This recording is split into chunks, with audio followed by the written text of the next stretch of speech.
Dainik Jagran newspaper dictation किसानों की आय बढ़ाने के विकल्प खोजने होंगे।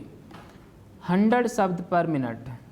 स्टूडेंट्स, ये आपके जो आर्टिकल है होने वाला है सभी स्किल टेस्ट के लिए इम्पोर्टेंट है। आपका एसएससी हो, यूपीएस, आपका यूपी पीसीएस हो या राजस्थान में अभी भी फॉर्म निकले हैं उसके लिए वो सभी के लिए इम्पोर्टेंट है। सो बी रेडी, स्टार्ट। करीब 13 साल बाद आने वाले घरेलू उपभोग व्यय सर्वेक्षण से पता चला है कि पिछले 20 वर्षों में लोगों का रुझान अनाज से ज़्यादा अंडा, मांस, मछली, दूध, फल और सब्जी के प्रति बढ़ा है।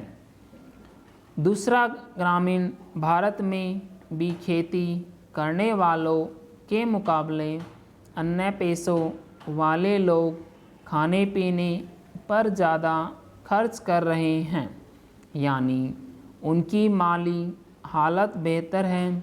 इन दोनों तथ्यों को मिलाकर देखें तो सिर्फ खेती पर आश्रित किसानों का वर्तमान ही नहीं भविष्य भी खतरे में है, क्योंकि सांख्यिकी का मशहूर एंजल कर्व बताता है कि आय बढ़ती है तो लोग अनाज कम और पशु प्रोटीन ज़्यादा खाते हैं।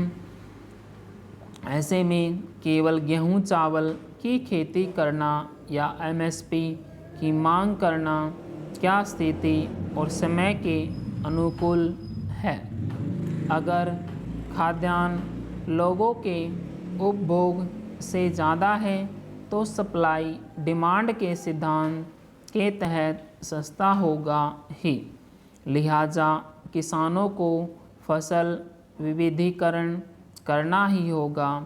फिर इन किसानों को यह भी देखना होगा कि पड़ोस में रहने वाले लेकिन अन्य पेशों में लगे लोगों से वे इसलिए कम खर्च करते हैं क्योंकि अनाज की खेती से आय कम है।